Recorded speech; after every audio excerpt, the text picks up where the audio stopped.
After 60 years, 5 or 6 years old ako. Palagay natin after 58 years.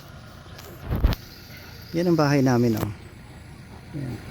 Itong bintanang to, yan, nakahiga ako dyan sa ginagawa naming sala dyan sa labas, eh. Yan. May sala sa labas, yan kami natutulog. Sa tabing bintana ako. Diyan ako nakakita ng silhouette ng isang tao nakaputi.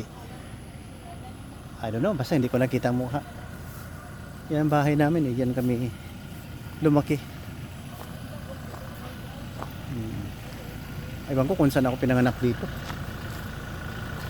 Pag napunta kami dyan, mga 1963, 64, mga 4 years old na ako or 5. Nandito pa pala yung yan. Oh, baka may gusto magpagamot yan. Bahala na kayo. Bye bye.